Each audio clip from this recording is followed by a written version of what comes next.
Coming up on Fulton Today, it's numbers crunching time as the county works on the 2013 budget. We'll take a look at the bottom line. And the Sheriff's Department unveils a new notification system that helps you keep track of sex offenders in your community. Fulton Today is next. From the Government Center in downtown Atlanta, you're watching Fulton Today with Shania Chavis. Welcome to Fulton Today, everybody. I'm Shania Chavis. The Fulton County Sheriff's Office unveils a sex offender watch registry to help keep you informed about what's going on in your community. Now, this new website can tell you just who is living on your street. FGTV's Tracy Flanagan has the story. Shania, through a link on the Sheriff's Office website, you can learn more about your neighbors. I used it on my mobile device. I entered the address of the Fulton County Courthouse, 185 Central Avenue. Within a half-mile radius, there are 61 registered sex offenders.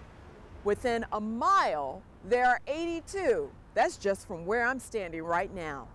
The Fulton County Sheriff's Office has launched the web-based program Offender Watch. By using a link on fultonsheriff.org, users can enter an address in Fulton County.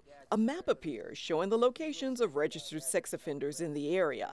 Visitors can check for hits within a quarter-mile radius or expand that to 2 miles. When you go on the website and you locate a sex offender, be advised that the offender has registered with the Fulton County Sheriff's Office. He is in compliance based on the information that he's given to the Sheriff's Office. There are more than 2,100 registered sex offenders in Fulton County. That's the largest number in the state. That figure is constantly updated by the Sheriff's Sex Offender Unit. The individuals that come to work in Fulton County but do not live in Fulton County, we register them. The individuals that come to our county to go to school but do not live in our county, we register them. The Sheriff's Office is using this program to increase efficiency within the sex offender unit and heighten public awareness. An offender must register every year on their birthday. Unless they're deemed a sexual predator, then they must register twice a year. 40 law enforcement agencies in the state of Georgia are using Offender Watch. More than 5,000 agencies are part of the national network. When a sex offender moves to another state, that person's information can be transmitted directly to authorities in the next jurisdiction the sex offender will call home. It'll also help the Fulton County Sheriff's Sex Offender Unit with investigations and assisting other agencies in Fulton County and outside with investigations they may have with sex offenders. On the website, visitors can register to receive updates so that they will know when a new offender moves into the neighborhood. Reporting for FGTV, I'm Tracy Flanagan. Thank you very much, Tracy. Now, the 2013 session of the Georgia General Assembly doesn't get started until January 14th, but the county is already setting its agenda. Members of the House and Senate delegation met with county commissioners and their legislative team for their annual preseason luncheon. They discussed some of the items they will be pushing during the General Assembly. The reestablishment of Milton County is expected to be back before legislators. The Fulton governance legislation is also expected to come back again. We're looking at certainly preservation of Fulton County. By that I mean not only the physical structure of the county, but also the governing authority of the Fulton County Board of Commissioners. We expect there will be some bills introduced to address the authority of the Fulton County Commission. And so we'll be looking at that kind of legislation. The county's legislative team will also be working to secure additional funding for Grady Hospital and MARTA. Other items expected to be under close observation include the collection of delinquent taxes and regional transportation. Fulton commissioners host a special budget workshop to try to determine how to allocate your tax dollars next year. FGTV's Annalise Baker was at the meeting and she has the details. Annalise? Shania, this assembly hall was packed with elected officials and top county leaders, all who were here to discuss the dire needs of their department and all who understand that, like in most recent years, county budgets will likely be cut.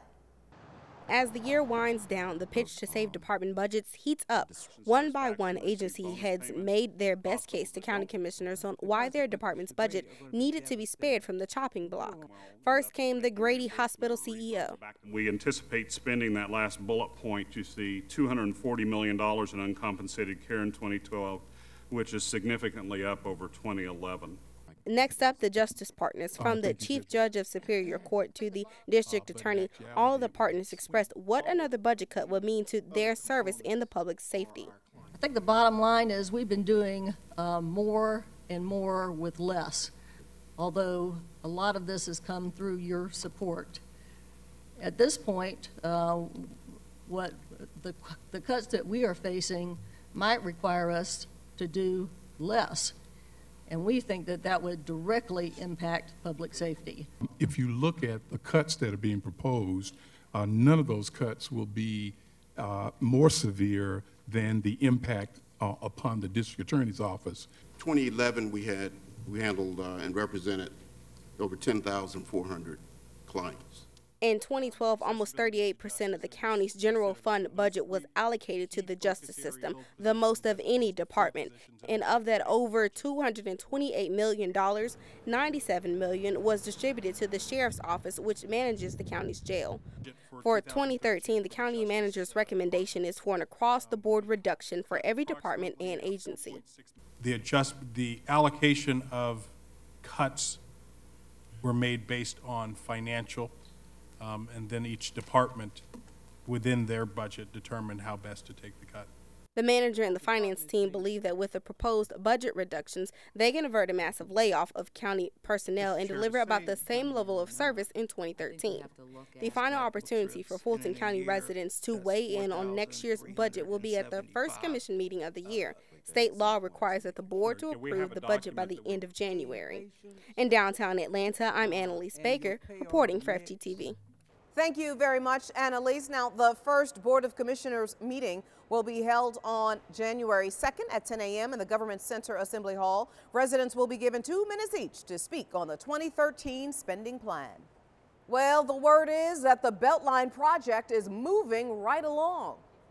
Beltline Chief Operating Officer Lisa Gordon updated commissioners on the upcoming projects. The 25-year redevelopment project is a widespread effort to improve the quality of life for residents in the city of Atlanta with public art, walking and bike trails, commuter rail, and affordable housing. We got $3 million from the Woodruff Foundation to complete a connection between historic Fourth Ward Park and the East Side Trail, and also an extension of the East Side Trail through Reynoldstown all the way to Memorial Drive. So we have a park in the southwest that we're doing assemblage of land acquisition, so I won't name that so we don't have to pay higher prices because we talked about it publicly. And we also have we're working on our southwest corridor design, which will allow us to do what we did in the East Side Trail on the southwest side. So that work has just started this month. The Beltline project will connect 45 neighborhoods, create jobs, and encourage development. The tax allocation district is the funding source for the project. The newest members of the Georgia Bar take the oath. Swear that I will truly and honestly, justly and uprightly, Superior Court Judge Robert C.I. Burney performed the ceremony for 168 men and women who completed their Juris Doctorate and passed the state bar exam. So help me God. Congratulations. I'm just glad to finally make it to this point. Like I said, it's been a long journey. This is my second time I took the Georgia bar, so I'm delighted to be here. I've wanted to be a lawyer ever since I was a little girl, and I just worked hard and, you know, got good grades, and now I'm finally able to, you know, call myself a real lawyer. Representatives from several Georgia legal organizations appealed to the new attorneys to get involved. The Associate General Counsel of Bottling Investments with the Coca-Cola Company gave the new attorneys 3 important things to remember. Number 1, they should do what makes them happy. Number 2, they should seize opportunities as they arise in their careers. And number 3, they should never forget to always follow their ethical principles. Clerk of Superior Court Tina Robinson certifies and processes the results of the bar exams twice a year. Congratulations, and still to come. Seniors put their photography skills to work. We'll tell you all about it in our district-by-district coverage next.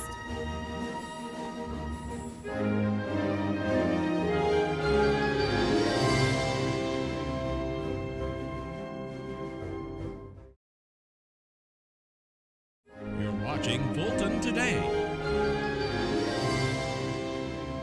A nationally acclaimed program for teen dads lands a distinguished honor for its founder, and the chairman gets in the holiday spirit to help some kids in need. Here's this week's District by District coverage. We begin in District 1 with the opening of the Empty Stocking Fund's Santa Village. Chairman John Eves serves as the honorary co-chair of the 85-year-old organization that gives toys and other items to children in need each holiday season.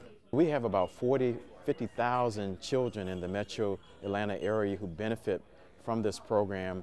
The Empty Stocking Fund's Santa Village is a toy distribution center for DeKalb and Fulton County residents. The program is for underprivileged children from birth to 12 years old. In addition to providing gifts for the children, I think what's unique about our organization is that we actually enable the parents to provide for their children. So parents are able to come to Santa's Village and come into our showroom and select the age and gender appropriate items that are most suitable for their children. About 80% of the gifts for the Stocking Fund are donated. In District 4, seniors use animals as their subjects for a photography competition. Members from the Dorothy C. Benson and Helene S. Mills Senior Centers gathered to compare their work after a field trip to the Atlanta Zoo. For a lot of them, it was the first time they've been to the zoo in over 40 years. Many of them said that over and over. It's the first time they've been to the zoo. So they got an outing, they got an opportunity to come together as a group, and they just got to have some fun seeing the animals. The seniors enjoyed the field trip, and they look forward to many more. A lot of satisfaction. I mean, I'm learning how to use my camera better and, how to take better pictures, and also meeting other people. The zoo part of it, that we were asked to go and do a little project for competition. Employees from the Atlanta Zoo served as judges for the competition. Seniors are a part of the photography class held at both centers. In District 5, county officials welcome feedback from the public at a community outreach meeting. The staff is collecting information to develop a text amendment to the Fulton County zoning resolution. Back in October, county commissioners agreed that the current zoning proposal should be changed because environmental issues continue to take place in minority and low-income areas. I think what's really important to the citizens is making sure that when we put new rules in place that we think them through thoroughly. A March 2012 Greenlaw report identified Fulton Industrial Boulevard as the worst environmental justice hotspot in the region. It has 55 pollution points, and 90% of the residents in the area are minorities. Another community outreach meeting will take place on January 3rd. In District 6, Commissioner Joan Garner speaks to the arts community at the Metropolitan Atlanta Arts Fund Luncheon.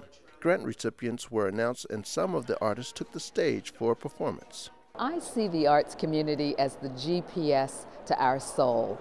It really is a way for us to look at all of the creativity that exists within our county, within our nation, within our great metropolitan area. This is a great opportunity to show what the arts can do and who they are. This is not your normal, typical business luncheon. It is a luncheon that is infused with creativity. We have a number of our artists who are performing throughout the presentations. And so it is a very unique way to bring spirit during these times. CORE, a professional dance company, received a grant in the amount of $20,000 at the event. CORE is focused on communication and education between artists and the community. The grant enables us to do what it is we do best. Often grants funding comes to CORE that's restricted, and so it's for particular programs. What the Arts Fund does is gives us money for the ground level to do what it is we do best without restrictions per se. According to the Metro Arts Fund website, the organization has contributed more than $10 million to 89 arts organizations since 1993. And finally, in District 7, Commissioner William Bill Edwards is honored for his work with the Fulton County Teen Dads program. He received an award from the Favor Academy of Excellence. The program, an initiative of Commissioner Edwards, was created in 2009 to provide resources to young fathers. Well, there was a lot of issues in our community concerning teens who are having children. One thing we found out was that the fact that they did not, once the child is here, they didn't know how to care for the child. My youngest teen dad has been 14 years old. And at 14 years old, you need some kind of guidance. I think that to be a man, you must see a man. To be a father, you should see a father.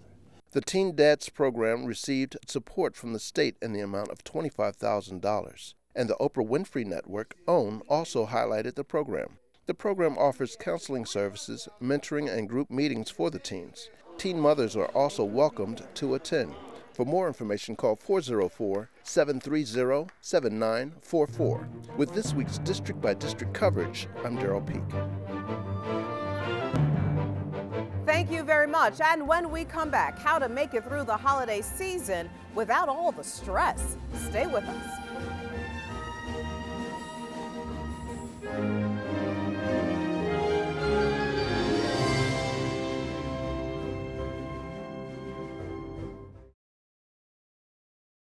You're watching Fulton Today. Portions of the following segment are part of the Fulton County Common Ground Initiative. Common Ground, the county's comprehensive solution to the problem of health disparities in the community. In this week's Common Ground report, we celebrate the one-year anniversary of HPAC. Now, HPAC oversees the county's new health initiatives from asthma control to kicking the habit. FGTV's Lynn Vaughn has the story. I want you to stand up. Linda Ellis is co-chair of the Smoke Free Coalition. It's one of 6 that falls under the umbrella of HPAC, the Health Promotion Advisory Council. And remember, breatheeasyfulton.org. Ellis says with the coalition's foundation solidly in place, it will undertake a major initiative next year. We will be introducing at the first of the year, with the support of some of our commissioners, an ordinance in Fulton County to take on the bars and restaurants that right now are exempt from the current statutes related to smoking. Richard Johnson and Danella Abdul-Bar co-chair the Asthma Coalition. Each of the coalition chairs received appreciation plaques for putting together the public and private teams that will work to improve the health of all Fulton residents. So this issue of health, it binds us all. When Rodney Mullen says all, he means all, because studies show affluent communities have health issues. These children were involved in substance abuse. They had high anxiety. They had rates of suicide that were double digits. They experienced depression, mental illness. And in less affluent neighborhoods, families are making tough decisions. A consumer in a community that is challenged economically has to make a decision. Do they buy a bag of potato chips that has between 1,200 and 1,500 calories? Or do they purchase a vegetable that has maybe 250 calories for that $1? So you're trying to satisfy your hunger. You're dealing with a different set of challenges, but they're all the same. They're all the same. The Health Promotion Advisory Council is the umbrella organization that oversees 6 coalitions that target specific health challenges in the county. The HPAC goal is a very ambitious one. It's to make Fulton County the healthiest county in the state. The challenge of all of us is to come together on this issue of health and decide that we are one community. We're one community that has decided that we're going to address this issue of health, that we're going to win this challenge of overcoming the challenges of health disparities. So in 2013, look for HPAC to incorporate as a 501c3 with the Secretary of State's office here at the Capitol. That will position the organization for greater funding opportunities. But the hard work of bringing together hundreds of agencies and partners and getting them all on the same page is behind them now. At the state capitol, I'm Lynn Vaughn, FGTV. All right, thank you very much, Lynn. Now, if any of the HPAC initiatives pique your interest, reach out to the Health Promotion Division by calling 404-613-1243 or visit them online. Now, stress can be a main factor that could be detrimental to your health, especially around the holiday season. The Fulton County Behavioral Health Team offers these tips to help you beat stress, depression, or just the plain old holiday blues. First, be realistic. This season doesn't have to be just like last year or the year before, and the holidays don't have to be perfect. Hold on to some traditions, but be open to creating new ones. If you can't be with your loved ones, share pictures or videos. And the holidays are a time where we think about family, we think about friends, we think about loved ones, and sometimes things may not be going quite the way we had hoped or expected. So it's very important, as much as you can, to rely on your support system. All right, whether it's a family member, a friend, a spiritual advisor, whoever it is, it's important to lean on those people during these times. Health professionals say stick to your budget. You can't buy happiness, so don't try. Say no if what you're being asked to do will leave you feeling resentful or overwhelmed. They also say keep up healthy habits like exercise or getting plenty of sleep. And most importantly, seek professional help when you need it.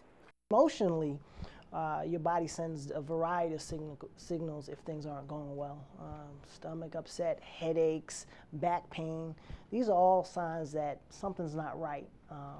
And so it's important to pay attention to those signs and to ask for help if you're confused, or you may expect things to just pass in a day. If you find that these kind of problems are lingering, then it's time to seek out some help. The county behavioral health services are readily available. For most convenient locations, you can call the behavioral health hotline at 404-613-3675, the main number 404-612-1211, or just visit the website. Now, for those of you who must have a live holiday tree, agents with the Cooperative Extension Division, they have some tips on how to keep it fresh. Before you leave the store or the lot, make sure your tree is not dry. Here is how. You can bend the needles of the tree and find out how water or how moisture they are. Once you find out that your tree is perfectly fresh and looking good, you can make sure that the attendant make a very fresh cut. What a fresh cut means do another cut from the original cut, at least 1 inch from the original cut, so you can have a better water uptake in the tree. Next, make sure your tree gets enough water. 10-foot trees will absorb at least 1 gallon of water every 24 hours. So make sure you keep water in the tree so the tree don't dry out, and then it's going to be giving you problems, like maybe put you in danger in a fire, or it's just going to be looking really dry, and you don't want that. And finally, be careful when choosing lights. The ideal lights you should use are LED lights, but if you can't find them, because they are really hard to find sometimes, not every store have them, and they probably a little more expensive, get the smaller lights you can get. So as smaller the lights, the less heat stress you will put on your tree. And if you have any other questions about tree safety, you can give Cooperative Extension agents a call at 404-332-2400. The web address is ugaextension.com/Fulton. And when we come back, some fun and creative activities for the family for winter. Stay with us.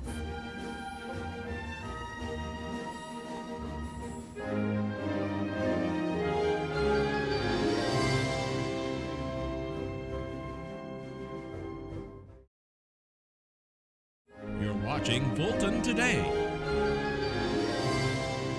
Winter registration for arts classes is now underway at various arts centers. Dance, painting, and acting are just some of the classes being offered. Classes begin on January 8th, but the deadline to register is January 4th. This winter quarter, staff will host classes for the entire family. A lot of the students who've started with us maybe at 3 years old, they stay here and they continue to take classes up and through their teenage years where they go off to college. And even still they come back and they want to work with us through the summer for our summer camps. Now again, the deadline is January 4th for the January 8th classes. You can get a complete list of the schedule on the Arts and Culture website. Now, here is a program to help kids score big on and off the court. The county's Parks and Recreation Department tipped off another basketball season. For staff, coaches, and volunteers, basketball season is another opportunity to help girls and boys reach their fullest potential. Time and effort is all it takes, coaches say, to get the ball rolling on building confidence. Some kids come in and have never played before. We take them from ground zero and try to build them up with steps to the next level. Now, Utah Jazz's Kevin Murphy and WNBA player Keisha Brown both got their start in Fulton County Parks and Recreation basketball programs. For more information on basketball and other sports, you can visit the county's website. And before we go, our reminder that we'd like to hear from you about the programs and stories right here on FGTV. Go to our website to take a survey, or you can email or call us. The number 404-612-8317. The email address is fgtv.feedback@fultoncountyga.gov. You can also follow us on twitter.com/FGTV, friend us on Facebook, and watch us on YouTube. Well, that does it for this edition of Fulton Today. I'm Shania Chavis. Thank you for joining us. Join us each week for news around and about Fulton County.